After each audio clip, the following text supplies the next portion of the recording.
ಸ್ನೇಹಿತರೆ ನಮಸ್ಕಾರ. RN5 news ಚಾನಲ್ಗೆ ಸ್ವಾಗತ.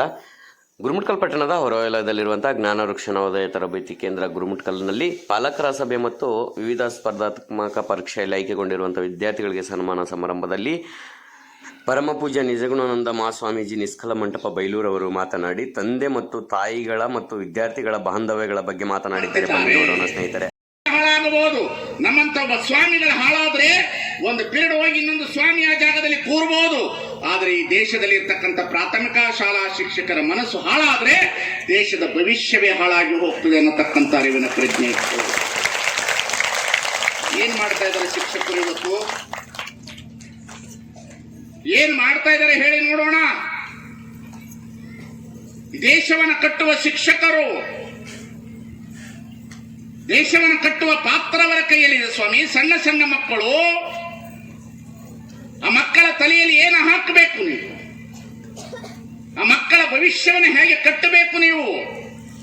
ಆ ಸಸಿಯನ್ನು ಯಾವ ರೀತಿಯಲ್ಲಿ ಬೆಳೆಸಬೇಕನ್ನತಕ್ಕಂಥದ್ದು ಹೋಯ್ತಲ್ಲ ಸ್ವಾಮಿ.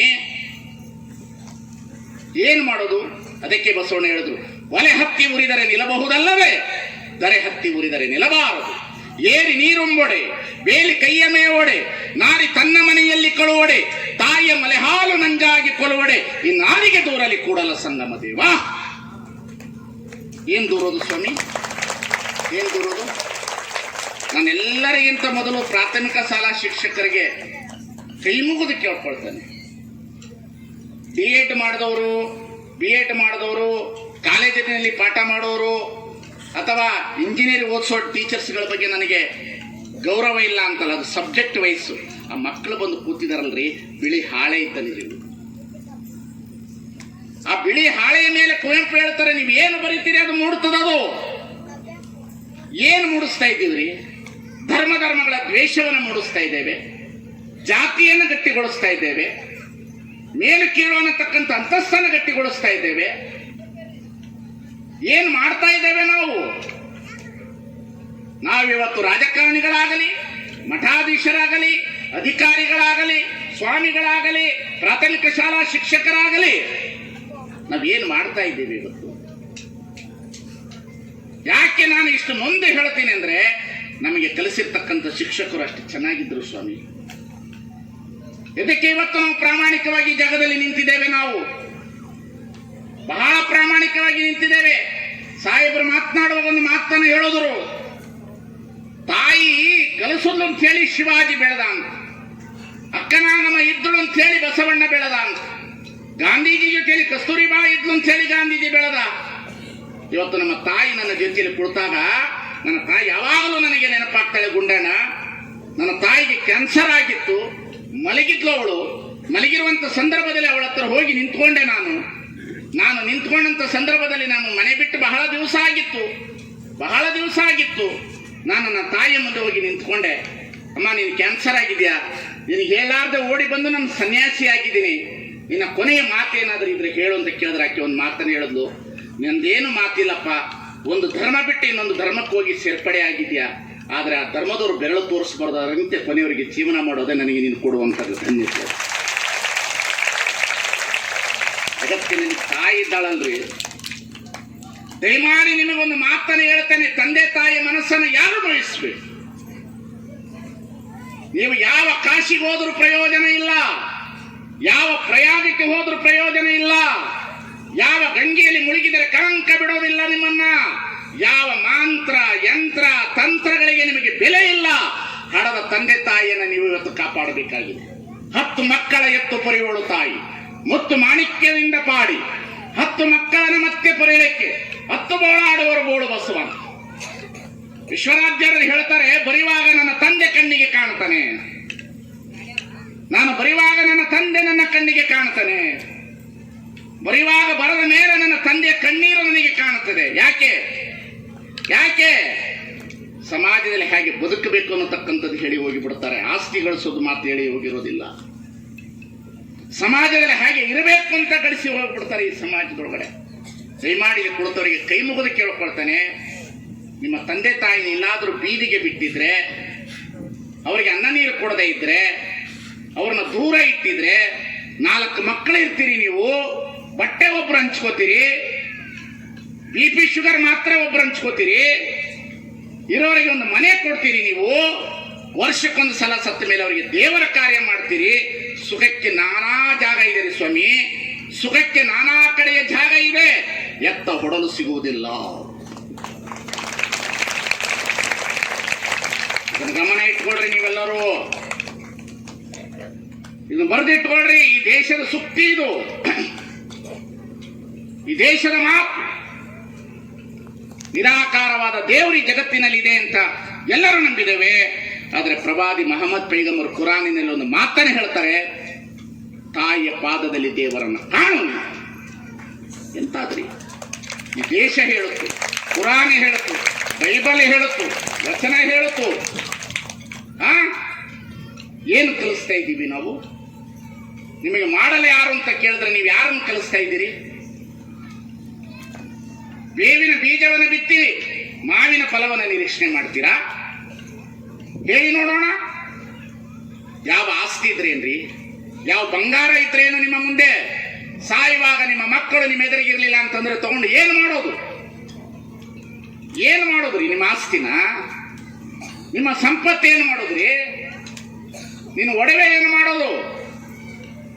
ಏನಿದ್ದರೇನು? ಕುಡಿಯುವುದೊಂದು ಹಾವಿಗೆ ಉರುಳಿಲ್ಲದ ಸಂಸಾರ ಅಂತ ಬರದ ಮೋಳಿಗೆ ಮಾರಾಯ ಎಲ್ಲವನ್ನ ಬಿಟ್ಟು ಬಂದ ಸ್ವಾಮಿ. ಏನು ನಡೀತಾ ಇದೆ ಈ ದೇಶದೊಳಗಡೆ? ಧರ್ಮಗಳ ಯುದ್ಧ ಬೇಕಾಗಿದೆಯೋ? ಕುಟುಂಬವನ್ನು ಗಟ್ಟಿಗೊಳಿಸುವ ಮಾತು ಬೇಕಾಗಿದೆಯೋ? ತಂದೆ ತಾಯಿಯನ್ನು ನೋಡುವ ಭಾಗ್ಯವನ್ನು ಕಲಿಸಬೇಕಾಗಿದೆಯೋ?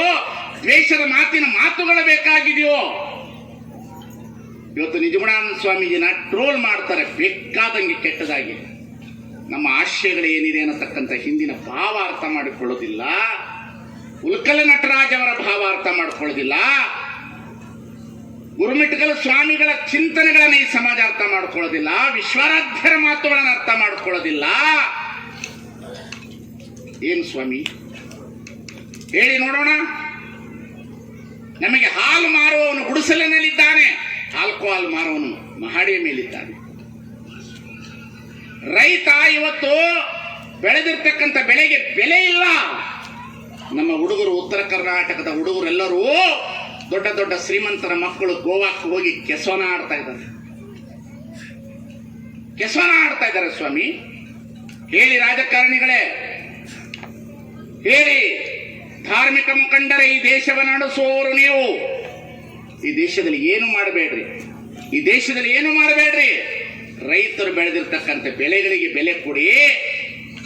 ವ್ಯಸನ ಮಾಡ್ತಿರ್ತಕ್ಕಂತಹ ವ್ಯಸನದ ವಸ್ತುಗಳನ್ನು ನಿಲ್ಲಿಸಿ ದುಡಿಯುವ ಕೈಗಳಿಗೆ ಕೆಲಸ ಕೊಡಿ. ತಂದೆ ತಾಯಿನ ಪ್ರೀತಿಯಿಂದ ಕಾಣುವಂತ ಮಕ್ಕಳಿಗೆ ಭವಿಷ್ಯ ಕೊಡುವಂತ ಗುರುಗಳು ಹುಟ್ಟಿ ಜಗತ್ತಿನಲ್ಲಿ ದೇಶ ಉದ್ಧಾರ ಆಗ್ತದೆ ಅನ್ನತಕ್ಕಂಥದ್ದು.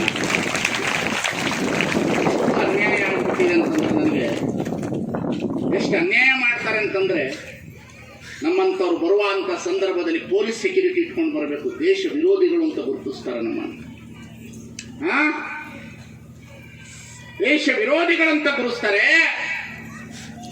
ಅವ್ರು ಪಾಠ ಕಲಿಸುವಾಗ ಹೇಳುವಂತ ಮಾತುಗಳು ತಂದೆ ತಾಯಿನ ಪ್ರೀತಿ ಮಾಡೋದಕ್ಕಿಂತ ಹೆಚ್ಚಾಗಿ ನಾವು ಹೇಳುವ ಮಾತನ್ನು ಪ್ರೀತಿ ಮಾಡುವಂತ ಹೇಳ್ತಾರಲ್ಲ, ಏನು ಮಾತಿದು?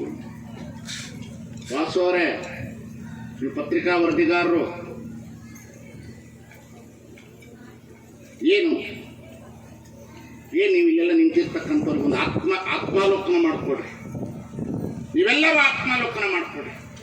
ನಾವು ಮನೆ ಮುಂದೆ ನಿಂತ್ಕೊಂಡು ಒಬ್ಬ ಟೀಚರು, ಒಬ್ಬ ವಿದ್ಯಾವಂತ, ರೆಕಾರ್ಡ್ ಮಾಡ್ಕೊಬಿಡ್ರಿ, ಒಬ್ಬರು ಆಧುನಿಕ ಶಿಕ್ಷಣದ ಭರಾಟೆ ಒಳಗಡೆ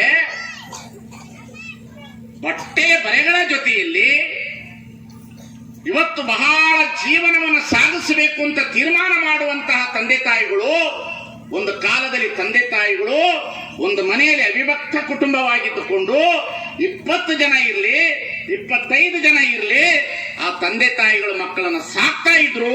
ಇವತ್ತು ತಂದೆ ತಾಯಿಗಳು ಮಕ್ಕಳನ್ನ ಸಾಕೋದ್ರಲ್ಲಿ ಸೋಲೋದಕ್ಕೆ ಕಾರಣ ಏನು ಅಂತಂದ್ರೆ, ಹಿಂದಿನವರ ಸಂಸ್ಕೃತಿ ಮತ್ತು ಸಂಸ್ಕಾರ ಮತ್ತು ಅವಿಭಕ್ತ ಕುಟುಂಬದ ಪ್ರೀತಿಯನ್ನು ಕಳೆದುಕೊಂಡಿರುವುದಕ್ಕಾಗಿ. ಬಹಳ ದೊಡ್ಡ ಅವಿಭಕ್ತ ಕುಟುಂಬಗಳನ್ನು ಕಳೆದುಕೊಂಡಿದ್ದೇವೆ ನಾವು. ತಾಯಿ ಎಷ್ಟು ದೊಡ್ಡವಳು ಈ ಜಗತ್ತಿನಲ್ಲಿ. ಪೇಮೆಂಟ್ ಇಲ್ಲದೆ ದುಡಿಯುವಂತವಳು ಅವಳು. ಪೇಮೆಂಟೇ ಇಲ್ಲ ಅವಳಿಗೆ. ತಾಯಿಗೆ ಪೇಮೆಂಟೇ ಇಲ್ಲ ಈ ಜಗತ್ತಿನಲ್ಲಿ.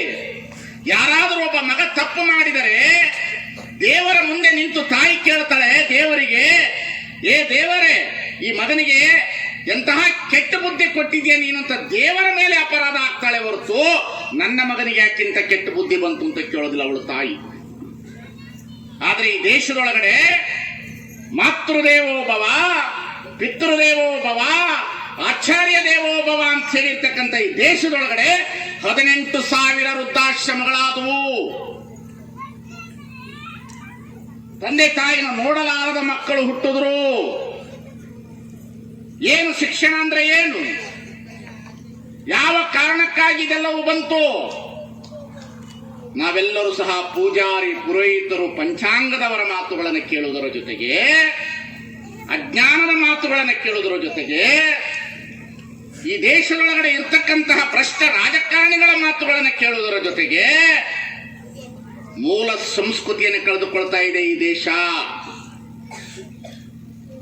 ಬುದ್ಧನ ಮಾತುಗಳನ್ನು ಮರೆತೋ ನಾವು, ಬಸವಣ್ಣನವರ ಮಾತನ್ನು ನಾವು ಮರೆತೋ, ಸಂವಿಧಾನ ಶಿಲ್ಪಿಯಾಗಿರ್ತಕ್ಕಂಥ ಅಂಬೇಡ್ಕರ್ ಅವರ ಮಾತನ್ನು ಮರೆತೋ, ಈರೋಡು ಪೆರಿಯಾರ್ ಅವರಂತವರ ಮಾತನ್ನು ಮರೆತೋ, ಸ್ವಾಮಿ ವಿವೇಕಾನಂದರವರಂತ ಮಾತನ್ನು ಮರೆತೋ, ಸಂತ ಶಿಶುನಾಳ ಶರೀಫರ ಮಾತನ್ನು ಮರೆತೋ, ಗರಗದ ಮಡಿವಾಳಪ್ಪನವರ ಮಾತನ್ನು ಮರೆತೋ, ದಯಮಾಡಿ ನಾನು ಕುಳಿತಂತ ಪಾಲಕರಿಗೆ ಒಂದು ಮಾತನ್ನು ಹೇಳಕ್ಕೆ ಇಷ್ಟಪಡ್ತೇನೆ.